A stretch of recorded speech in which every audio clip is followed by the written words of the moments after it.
Bom dia, meninos e meninas, tudo bem com vocês? Vamos começar então a nossa aula de hoje. Para isso, eu vou iniciar com uma revisãozinha do que nós fizemos no início do ano. Até porque temperatura e calor vocês sabem que andam lado a lado, né? Então vamos fazer uma revisãozinha do que nós tínhamos feito no início do ano. Então, aí, ó, temperatura e calor. A temperatura, o que é temperatura, né? Falei isso para vocês várias vezes, fizemos o experimento na sala de aula, né? Então, a temperatura é a grandeza escalar que mede o grau de agitação molecular de um corpo. Então, escalar por quê? Porque eu consigo medir através do quê? De um termômetro, né? Então, isso é a temperatura. Agora, o calor. Calor é a energia que flui de um corpo para outro devido a uma diferença de temperatura entre os corpos, sempre passando de um corpo de maior temperatura para o outro de menor temperatura, né? Então, para resumir, temperatura é o grau de agitação das moléculas de um corpo. E o calor é a energia que passa de um corpo para outro, certo? Isso a gente já tinha visto, já tinha estudado, né? Aí, dentro da temperatura, o que nós estudamos? E o que caiu na primeira prova, na primeira parcial de vocês, né? As escalas termométricas. Então, nós vimos lá que as escalas termométricas aqui, elas podem ser aqui Celsius, Kelvin e Fahrenheit, né? Então, escalas termométricas. Então, eu tenho aqui o termômetro. Esse termômetro, ele vai escolher dois pontos fixos, que são o ponto de fusão, certo? Então, nós vamos escolher o ponto de fusão para ele aqui e o ponto de evaporação. Aí, na escala Celsius, under Celsius, né? Ele escolheu como ponto de fusão o zero, que é quando o gelo, a água está se transformando em gelo, né? O líquido se transformando em sólido. Lembrando a vocês, enquanto ele estiver se transformando em sólido, ele permanece no seu estado de fusão. E o estado de evaporação, 100 graus Celsius. E o que Fahrenheit fez? Ele escolheu como 32 o seu ponto mínimo, né? E 212 como o seu ponto de evaporação. Kelvin, escala absoluta, porque para ele zero não tem mais agitação, né, dessas partículas, dessas moléculas. Então, ele coloca como 273 o ponto mínimo e 373 como o ponto máximo. E aqui, então, a equação trabalhada com vocês de transformação das escalas termométricas. Então, aqui, graus Celsius sobre 5 igual a Fahrenheit menos 32 sobre 9, Kelvin menos 273 sobre 5. Lembra que nós trabalhamos em sala de aula como chegar neste valor aqui, que aqui é sempre o ponto de fusão, de evaporação, menos o ponto de fusão, certo? Consequentemente, entramos em dilatação dos sólidos, né? Dilatação dos sólidos, que ele fica com a temperatura da onde ele é colocado, né? Então, lembrando que a dilatação ela é mínima, mas necessária. Então, as três dilatações que nós estudamos: a linear, quando a dilatação é apenas em uma direção, no caso, o comprimento, e exemplo de dilatação linear é o fio das redes elétricas, né, do poste, né? Ele tem uma folga que é a folga de dilatação, para ele poder contrair e dilatar, né, sem haver a deformação. Aí nós somos na dilatação superficial, que é onde ocorre a dilatação na área, uma placa de alumínio, por exemplo. Então, nós temos lá que ele vai dilatar no seu comprimento e na sua largura. E por fim, então, a dilatação volumétrica, né, que é a dilatação do volume, e a dilatação dos líquidos, né? Então, um exemplo de dilatação volumétrica do sólido e do líquido é o tanque do carro. Então, eu tenho o tanque do combustível e o combustível lá dentro. Deixa o carro no sol, vai dilatar o tanque e vai dilatar o líquido, que é o combustível. O que vai acontecer? O líquido dilata mais que o sólido, né? Então, por isso que eu sinto aquele cheiro do combustível na hora que eu chego no carro. Então, lembrando toda aquela forma que eu fazia para vocês na sala de aula, né? O estado sólido, as partículas, né? As moléculas são firmes, o líquido, ela é flexível e o gasoso, ela é solta. Por isso que o líquido dilata mais que o sólido e o gasoso dilata mais que o líquido, certo? Então, isso nós terminamos a nossa primeira parcial. Essa foi uma revisãozinha da nossa primeira prova. Aí, depois disso, nós entramos, então, em calorimetria, né? Então, a calorimetria é a troca de calor entre dois corpos. Então, o que acontece aqui? Quando a troca de calor entre dois corpos cessa, quando for atingido o equilíbrio térmico. Lembra que eu fiz isso na sala de aula com vocês? Então, eu coloquei lá a água quente e eu tinha a água fria, a água com gelo. Eu misturei os dois, coloquei o termômetro em cada um na sala de aula, que vocês acompanharam isso.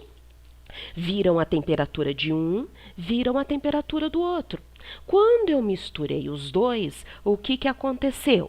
A água quente cedeu calor para a água fria e a água fria recebeu o calor, né, da água quente. Então, quando um cedeu e o outro ganhou, eles atingiram o equilíbrio térmico. O que isso significa? Que eles ficaram com a mesma temperatura final. Eles tinham uma temperatura inicial diferente e aí no final eles passaram a ter a mesma temperatura. Isso nós chamamos de equilíbrio térmico. Tudo bem? Vamos continuar então. O calor, ele sempre flui espontaneamente do corpo de maior temperatura para o de menor temperatura, né? Então, esse ceder e este ganhar, o que aconteceu? Ele entrou em equilíbrio térmico, certo? Aí, o que vai acontecer com esse ceder e esse ganhar? O calor, ele pode ser transmitido de algumas formas. Tá? Então, ele pode ser transmitido de 3 maneiras. Quando o calor passa de um corpo para outro, isso pode ocorrer na forma da condução, na forma da convecção e na forma da radiação. Então, denomina-se transmissão de calor a passagem de energia, porque calor é uma forma de energia, de um local para outro. Lembra que eu falava para vocês, vou tomar um café de manhã, eu pego a xícara, pego o café e vou colocar o café dentro da minha xícara. Então, o que vai acontecer? O café vai ceder calor para a xícara. Não foi isso? Só que agora, essas situações, nós vamos fazer o quê? Nós vamos identificar de que forma esse calor é transmitido. Então, olha só, a passagem de energia de um local para outro. Então, o café para a xícara. Essa transmissão pode ocorrer de 3 formas diferentes, por meio da condução, irradiação e convecção térmica. Então, agora nós vamos ver cada uma delas, começando com a primeira, que é a condução. Olha só aqui, ele está com uma barra de ferro, né? E essa barra de ferro aqui na minha fogueira. O que vai acontecer? Por que ele está com luva? Então, por que ele está com luva aqui? Ele está com luva porque este calor, se ele não estiver com luva, esse calor vai passar para a mão dele isso é a transmissão de calor por condução, certo? Quando o calor é transmitido direto, ó, diretamente para a mão dele. Então, se ele não está com luva, que vai ser um isolante térmico neste momento aqui, o que vai acontecer? Ele iria queimar a mão, ele não iria suportar segurar, porque o calor passou para a mão dele diretamente. Então, isso é a transmissão de calor por condução. O cafezinho, vou pegar o copinho descartável de café, né? E vou colocar o café lá dentro. O que vai acontecer? Eu vou ter que segurar na borda do copinho, porque eu não consigo mais segurar embaixo, porque houve uma transmissão de calor por condução ali. Passou o café que tinha maior temperatura, passou por copinho que tinha menor temperatura. Então, isso é transmissão de calor por condução. Um último exemplo, vou fazer o arroz, né, na panela de pressão. Eu vou mexer com aquela colher de arroz. Só que vai chegar um momento que eu não vou conseguir mais ficar segurando aquela colher, né? Porque houve uma transmissão de calor ali, certo? Então, essa é a transmissão de calor por condução. Tudo bem? Agora vamos para a segunda transmissão de calor. Então, a segunda transmissão de calor é a convecção. Olha só, uma geladeira ali, hein? Então, eu já tinha falado com vocês alguma coisa de geladeira, se vocês lembram dessa situação. Então, aqui, ó. Convecção térmica, essa é a forma de transmissão de calor que se estabelece a partir de movimentos de massa fluídas, trocando de posição. Esse movimento de massa fluindo chamamos de convecção, e as correntes de ar formadas são correntes de convecção. Então, vamos explicar isso detalhe por detalhe. Eu tenho uma geladeira aqui, bem apetitosa, né? Aqui é o congelador, olha só. Lembra que eu disse para vocês? Ar frio é pesado, ar quente é leve. Então, o que acontece? O congelador, aqui na parte de cima da geladeira, vai fazer o quê? O ar frio vai descer pela geladeira, pegar o ar quente dos alimentos, subir e transformar em ar frio novamente, sempre fazendo este processo. Sai o ar frio do congelador, pega o ar quente dos alimentos e transforma em ar frio novamente. Quando nós abrimos a geladeira, você não toma aquele golpe de ar. Então, o que é aquele golpe de ar? Você está impedindo este processo aqui de continuar quando você abre a geladeira. Porque a geladeira começa aí a trocar calor com o meio externo, quando você fica com a geladeira aberta por muito tempo, né? Então, é isso que acontece aqui. O ar-condicionado é a mesma situação. Por que o ar-condicionado é colocado sempre na parte superior? Porque sai o ar frio do ar-condicionado, pega o ar quente do ambiente e transforma em ar frio novamente. Por que todo lugar que tem ar-condicionado está escrito na porta, mantenha-se a porta fechada, o ar-condicionado? Para evitar que esse processo aqui se rompa, né? Porque quando você abre a porta, o ar sai, né? E aí o que acontece? Você está impedindo este processo aqui. Então, o ar-condicionado, ele sai o ar frio, que é pesado, desce o ar quente, é leve, sobe e transforma em ar frio novamente. Tudo bem, gente? Certo? E vamos para o terceiro método de convecção, método de transmissão de calor, que é irradiação. Olha só. O primeiro ali, ó. É assim que ficamos com as marquinhas do sol. Então, eu vou para praia, verão, sol, praia. Vamos lá para a praia ficar lagarteando lá na areia da praia, né? Para ficar com marquinha, queimadinho. Então, o que está acontecendo ali? Eu estou trocando de calor com os raios do sol, né? Por meio de irradiação. Aqui, no inverno, festa junina, vamos lá montar uma fogueira. Então, eu vou sentar lá próximo da fogueira para poder me esquentar. O que é esse me esquentar? É a transmissão de calor por irradiação. Então, o calor ele se propaga por meio de ondas eletromagnéticas, como a luz, certo? Então, essa é a transmissão de calor por irradiação. Tá? Então, essas são as 3 formas de transmissão de calor. Então, nós vamos transmitir o calor por condução, que é um meio direto, né? Por convecção, que é por correntes de ar, e por irradiação, que é por meio de ondas. Tudo bem? Dúvidas? Vão mandando aí para mim, que daí eu vou respondendo para vocês, tá bom? E aí agora vamos fazer um exercício, né? Nada melhor do que nós aplicarmos aí o nosso primeiro exercício aqui.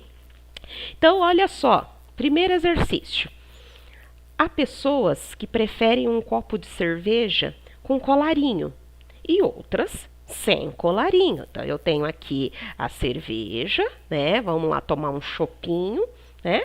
Esse chopinho tem gente que gosta com colarinho. O que é o colarinho? É a espuma, né? Então, o que acontece aqui com a espuma? E outros que preferem sem a espuma. O colarinho é a espuma que contém o ar em seu interior, né? Por isso que a espuma não tem aquelas bolinhas, então aquelas bolinhas têm ar, né? E aí, considere que a cerveja seja colocada num copo com isolamento térmico. Do ponto de vista físico, a função do colarinho pode ser apenas estética? É bonito ter lá um copo de chopp com um colarinho ali? De atuar como um condutor, de facilitar a troca de calor com o meio? C, a de atuar como um condutor térmico? D, de atuar como um isolante térmico? Ou de nenhuma das opções acima? Hein? E aí, o que acontece ali, ó? Presta atenção. O chopp, ele fala bem aqui, ó. O colarinho é uma espuma que contém ar no seu interior.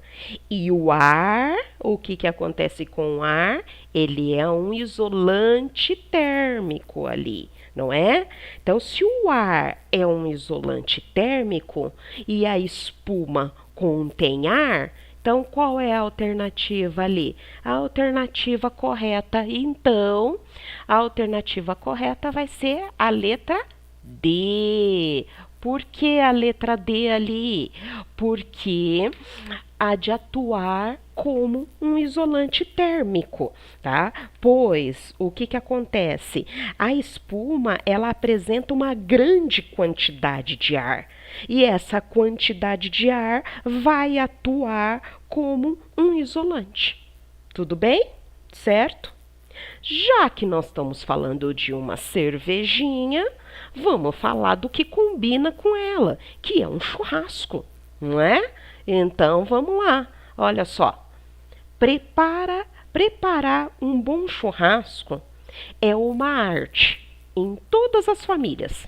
Sempre existe um que diz que faz um bom preparo, que é bom no preparo. Não tem lá, vocês vão lá combinar um churrasco na casa de vocês, aí vocês vão lá, não, pode deixar que prepara. Tem sempre aquele da família que é o churrasqueiro da família, não é? Então, em algumas casas, a quantidade de carne assada é grande, que se come no almoço e no jantar. Né? Geralmente faz aquela carne no almoço. Vai chegando uma hora que ninguém mais quer comer carne e vai sobrando aquelas carnes, não é isso? Aí o que acontece? Para manter essa carne aquecida o dia inteiro, principalmente se você vai numa chácara, né? Vai fazer uma confraternização na chácara. O que que o churrasqueiro lá vai assando? Como é bastante gente, ele vai pondo aquele monte de carne para assar e vai guardando aquela carne. Só que aquela carne tem que ficar aquecida, porque carne fria fica dura, né? E aí, como que você vai comer? Aí, o que que faz? Alguns utilizam a caixa de isopor revestida de papel alumínio. Ou quando você vai comprar o churrasquinho, né? Ali no lugar que vende churrasquinho, eles embrulham, você vai levar o churrasquinho para casa, o que que acontece? Eles embrulham aonde aquele churrasquinho? No alumínio. Não é isso que acontece? Ou você vai lá comprar uma carne assada, eles embrulham, né, aquela carne no alumínio. Então, o que que acontece? A figura a seguir, então, é essa daqui, ó, caixa de isopor, papel de alumínio e as carnes guardadas aqui dentro, né? Então, a caixa de isopor é revestida com papel alumínio. A figura a seguir mostra um corte lateral, um corte lateral, uma caixa de isopor revestida de alumínio com carnes no seu interior. Tudo bem?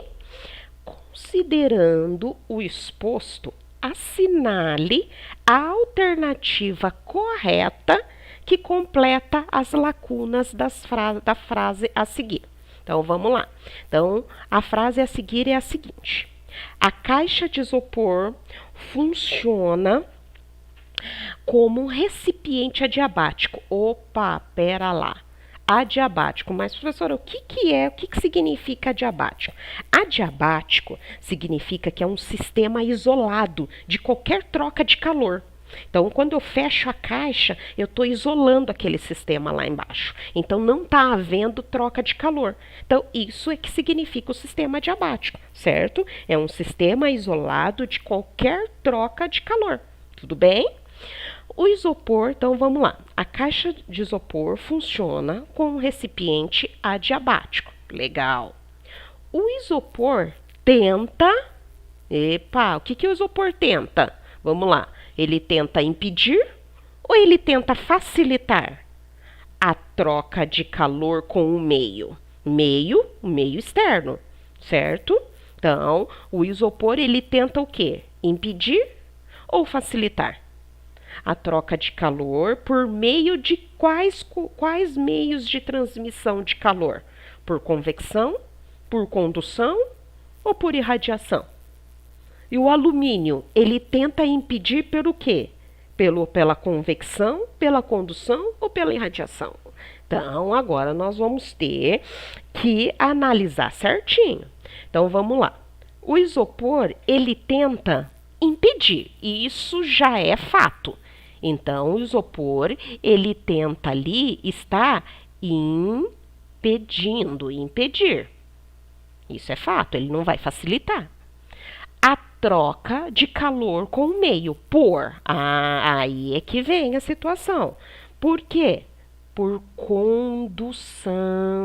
Porque quando eu coloco a mão, eu coloco esse isopor em algum lugar, ele não vai haver a troca de calor por condução, que é o meio direto, né? Então, por condução. Tudo bem?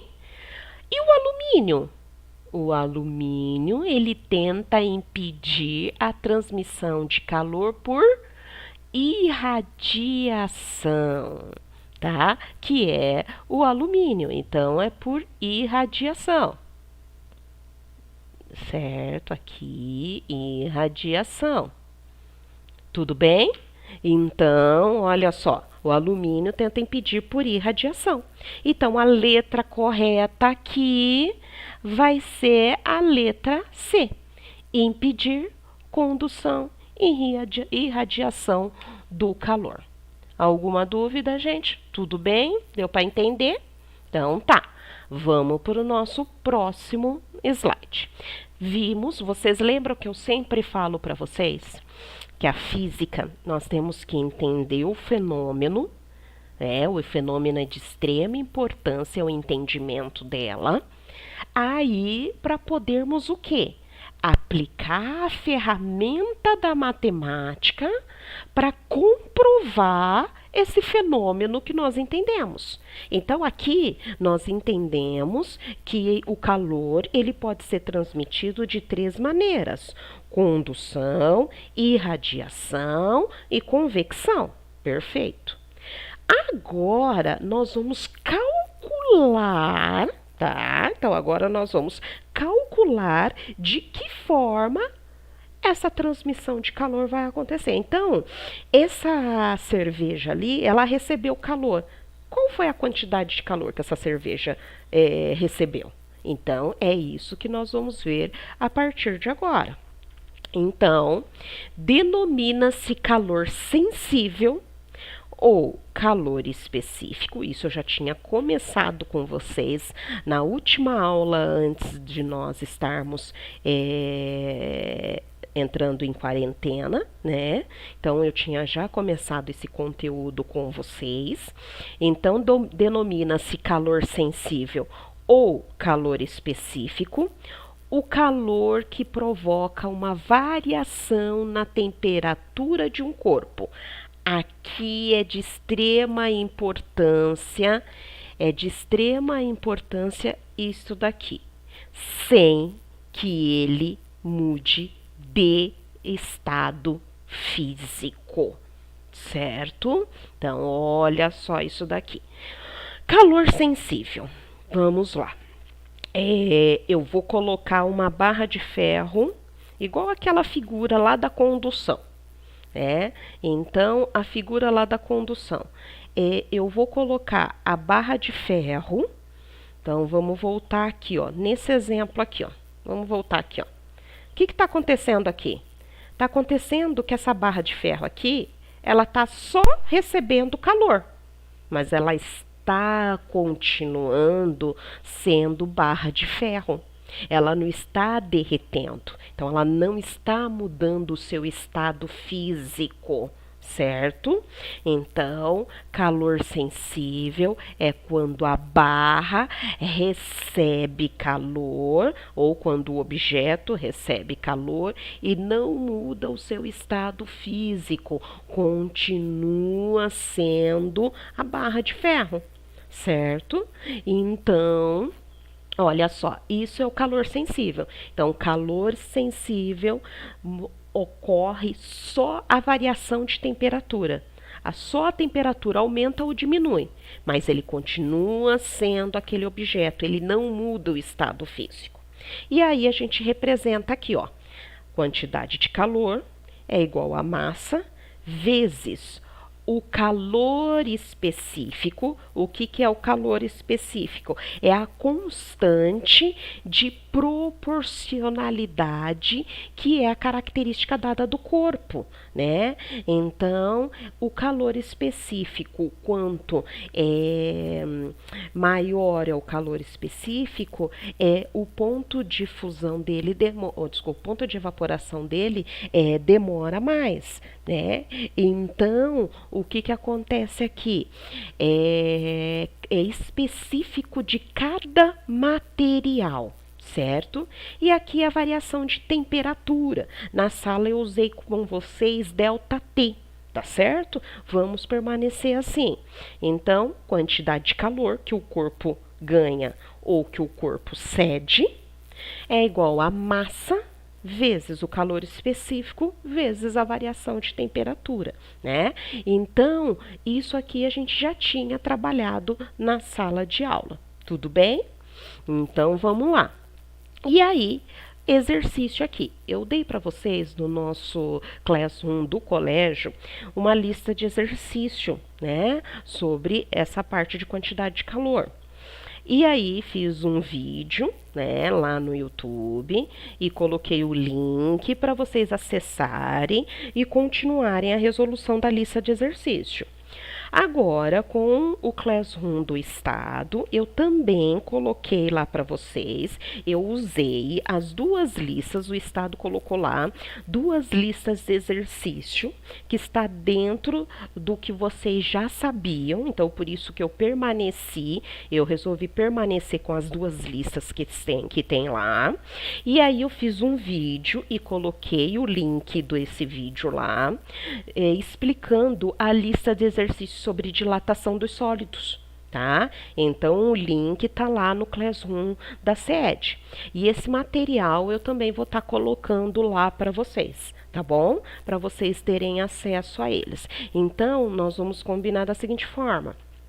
Sempre que eu colocar a lista, eu vou colocar um link do vídeo da explicação dessa lista, tá certo? Então, aqui, ó, exercício 3. Uma fonte calorífica fornece calor continuamente. Então, agora nós vamos voltar no que eu sempre falo para vocês. Eu sempre digo para vocês ler o exercício e tirar os dados do lado. Isso é de extrema importância, tá? Então, vamos lá. Uma fonte calorífica fornece calor continuamente. Então, essa fonte está fornecendo calor diretamente, certo? A razão de 150 calorias por segundo. Olha só aqui, ó. Calorias por segundo. Isso significa que a cada segundo essa fonte fornece 150 calorias a uma determinada massa de água aqui, ó. Tudo bem? Então, isso daqui vai ser, eu vou representar isso daqui pela potência, tá? Que vai ser 150 calorias por segundo a uma determinada massa de água. Se a temperatura da água aumenta de 20 graus para 60, opa, então o que eu tenho aqui? Temperatura inicial, 20 graus Celsius. Temperatura final, 60 graus Celsius. Certo? Então, ele faz isso em quê? Em 4 minutos. O que é 4 minutos? O tempo, né? 4 minutos. Tempo representa T minúsculo. E ele me deu o calor sensível, o calor específico da água, que é 1, né? Que é o maior de todos. Com isso, eu posso concluir que essa massa foi aquecida é quanto? Então, qual é o valor? Qual que é o valor dessa massa?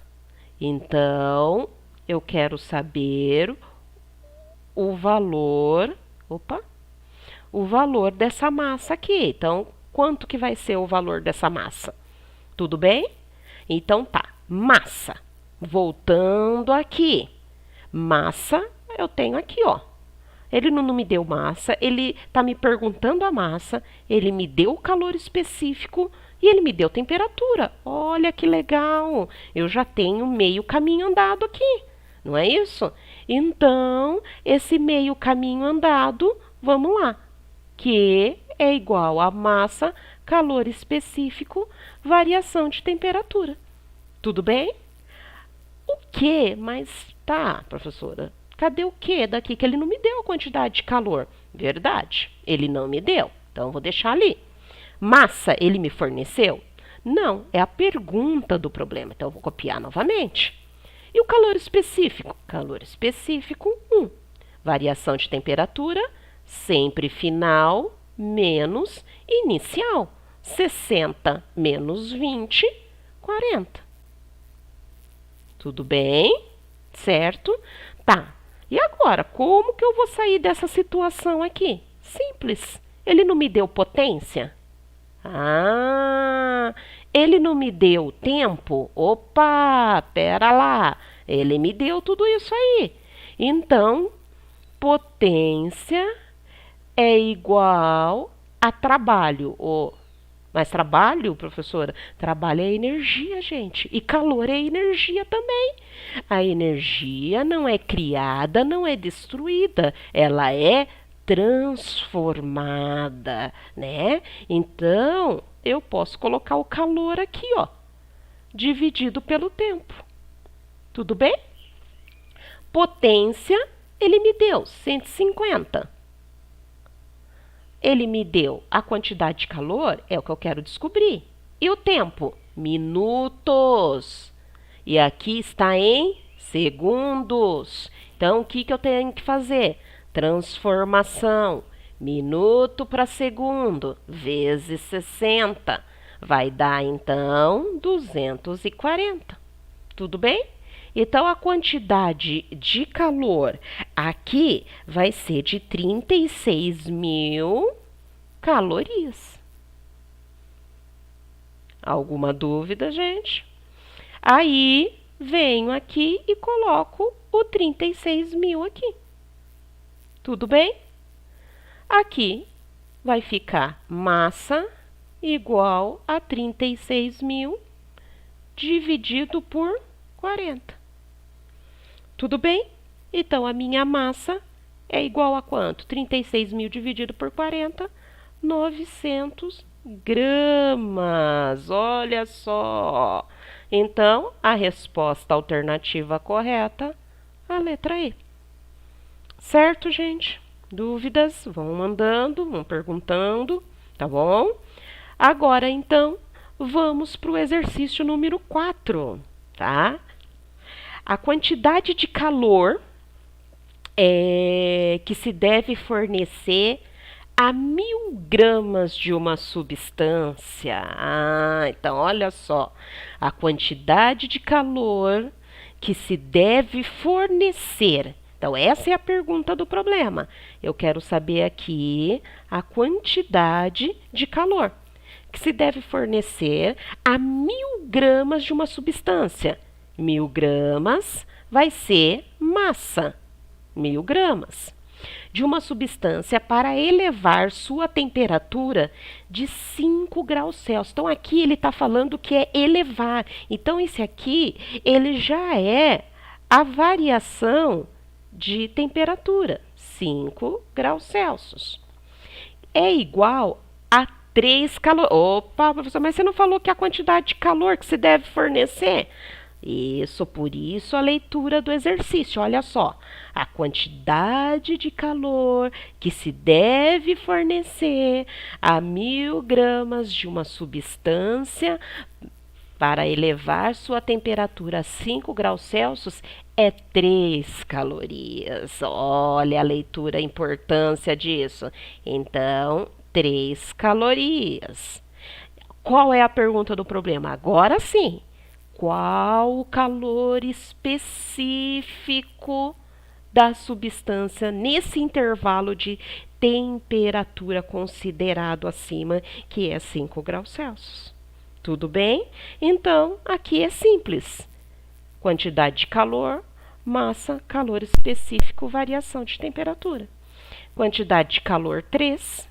Massa, 1.000. Calor específico é a pergunta do problema e a variação de temperatura foi de 5. Então, aqui 3 é igual a 5.000 C. Multiplicando passa dividindo. Então, o que acontece? 3 dividido por 5.000. Nossa, professora, mas deu 3 dividido. Não, tá errado. É 5.000 por 3.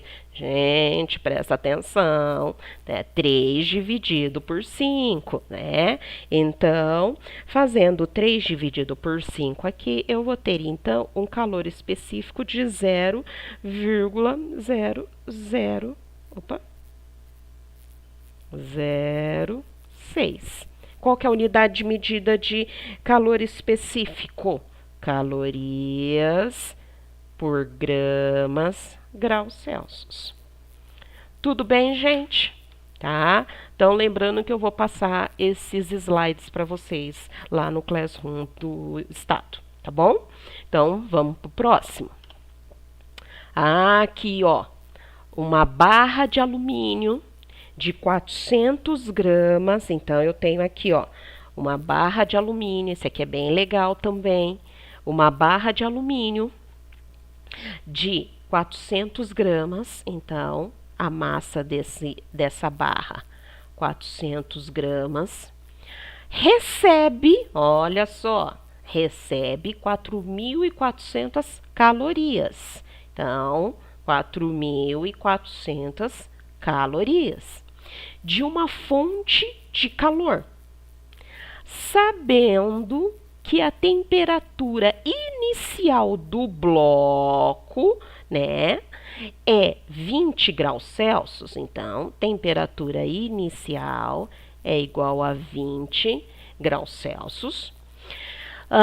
E que o calor específico dessa barra de alumínio é 0,22, podemos afirmar que a temperatura final será de quanto? Então, vamos lá. Quantidade de calor, massa, calor específico, variação de temperatura. Quantidade de calor, 4.400 calorias. Massa, 400. Calor específico, 0,22. Vezes, olha só, variação de... O que é a variação de temperatura? Variação de temperatura é temperatura final menos a temperatura inicial. Então, o que eu vou colocar aqui? Temperatura final, que vai ser, que é a pergunta do problema que eu não tenho, menos a inicial, que é 20. Olha só, certo? Então, 4.400, é igual. 400 vezes 0,22 vai dar 88. O que eu faço com esse 88? Faço distributivo aqui, ó.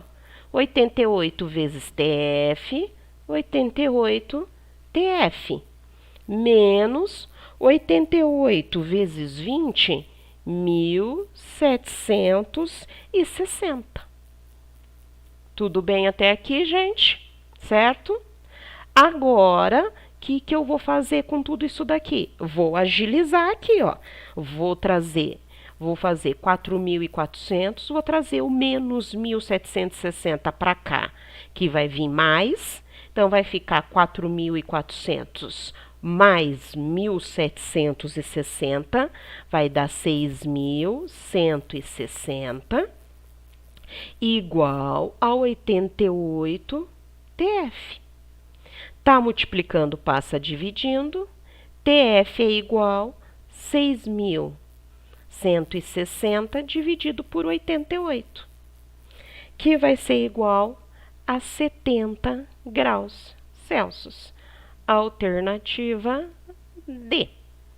Tudo bem? Então, ele tinha 20 graus Celsius, aumentou a temperatura para 70 graus Celsius. Tudo bem, pessoal? Então, isso é calor sensível, tá bom? Então, só repetindo para vocês. Calor sensível é aquele que a sua temperatura varia e ele não muda o seu estado físico. Ele continua sendo a barra de ferro aqui, ó. Passou de 20 para 70 e continuou sendo a barra de ferro. Tudo bem? Então, belezinha. Agora, nós vamos entrar, então, em calor latente. Então, o que vem a ser o calor latente? É a quantidade de calor para variar o estado físico da matéria sem variar a temperatura. Olha só a importância dessa questão aqui, ó.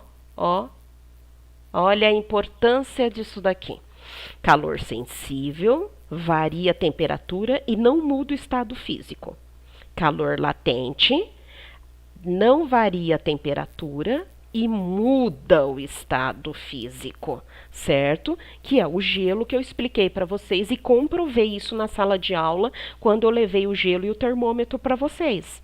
Enquanto tinha gelo naquela água, a temperatura permaneceu a 0 graus Celsius. Então, quando ele está passando de um estado físico para outro, a sua temperatura ela é constante, certo? Por isso que na fórmula do calor latente, olha aqui, não tem temperatura, porque a temperatura é constante enquanto ele estiver mudando de fase.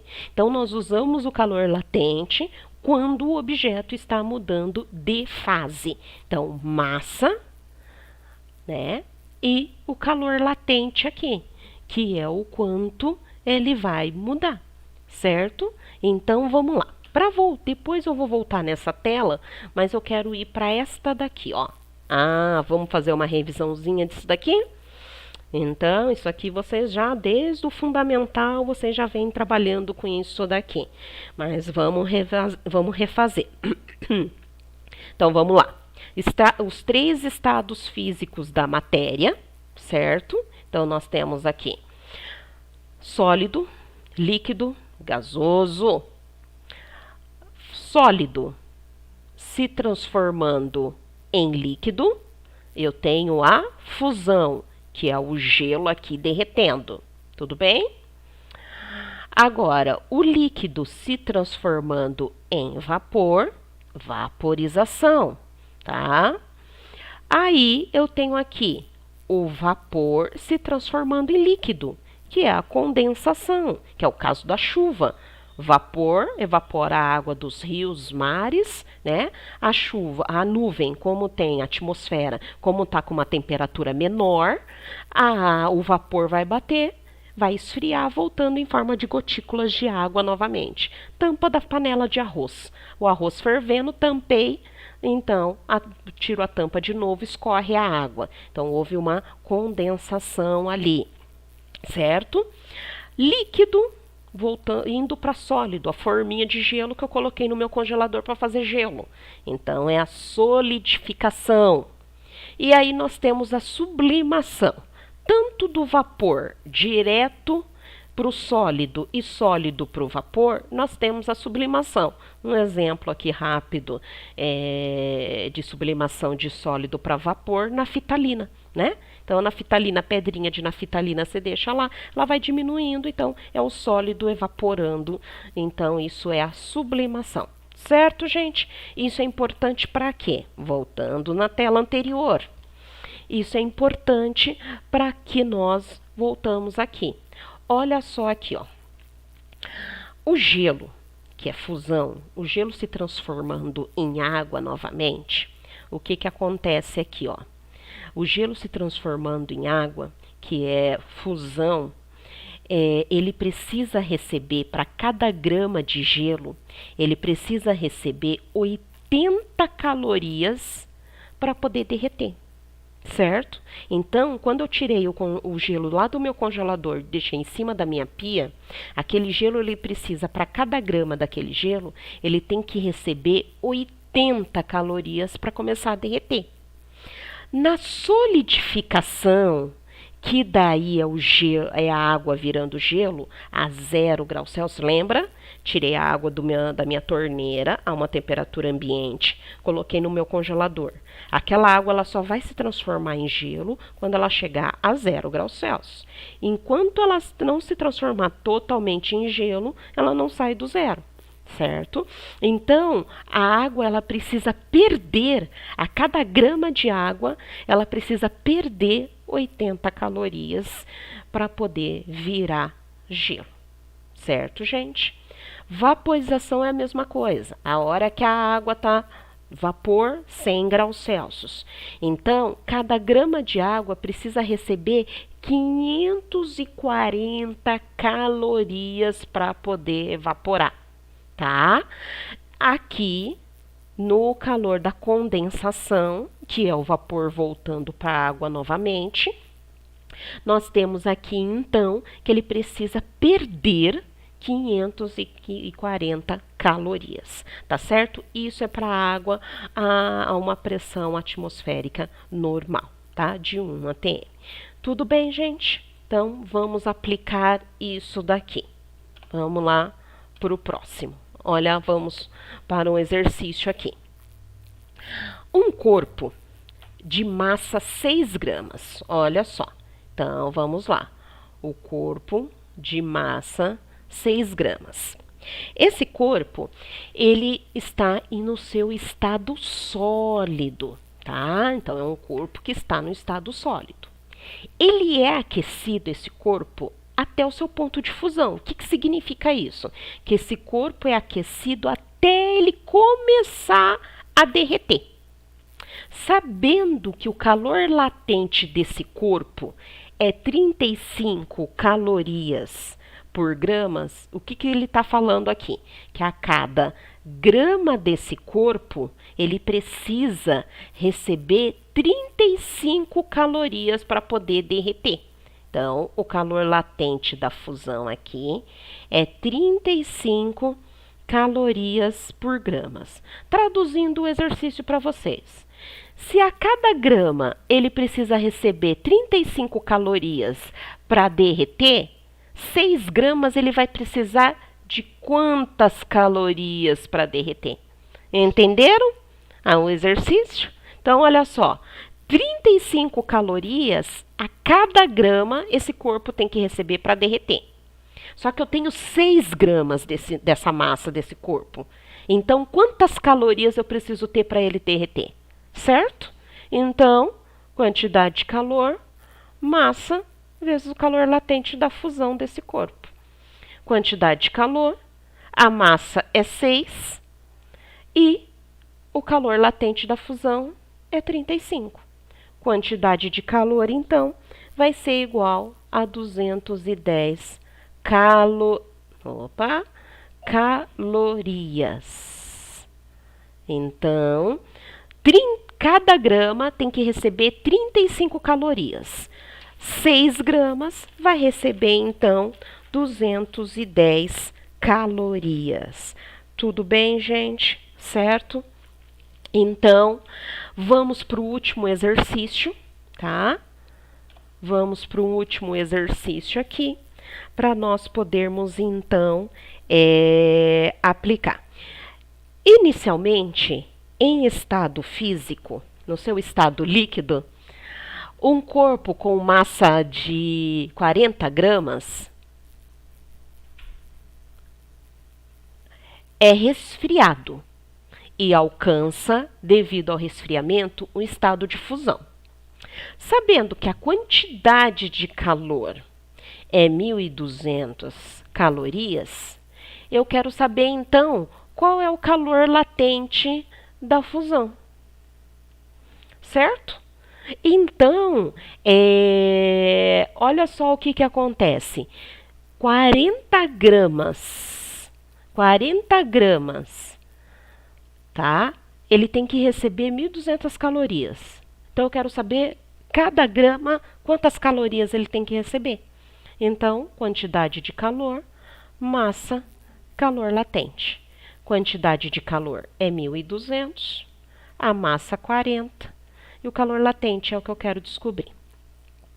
Então, 1.200 dividido por 40, eu vou ter aqui, então, um calor latente de 30 calorias por gramas, tá?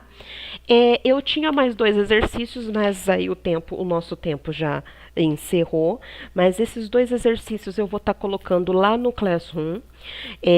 Vou estar fazendo a resolução para vocês do vídeo, vou fazer o vídeo, vou estar colocando o link para vocês do vídeo, para poder estar dando esses 2 exercícios, porque são exercícios quando eu junto 2 objetos, né? Então, nessa situação aqui, né, olha lá, um broche de prata de massa 20 gramas a 160 graus Celsius, é colocado em 28 gramas de água, inicialmente a 30 graus Celsius. Qual a temperatura final de equilíbrio térmico? Tá? Então, eu coloquei um broche de prata na água. O broche tinha uma temperatura, a água tinha outra. Os 2 juntos, qual foi a temperatura de equilíbrio entre eles, tá certo? Então, esse exercício eu vou estar mandando para vocês, tá? E esse aqui também. Qual a quantidade total de calor necessária para que 150 gramas de gelo a menos 15 graus Celsius seja convertido em vapor a 110 graus Celsius? Tá? Então, eu vou fazer um vídeo da resolução desses 2 exercícios e vou colocar para vocês lá no Classroom do Estado. Tudo bem, gente? Espero que eu tenha ajudado a tirar as dúvidas, tá bom? Até uma próxima para vocês. Tchau!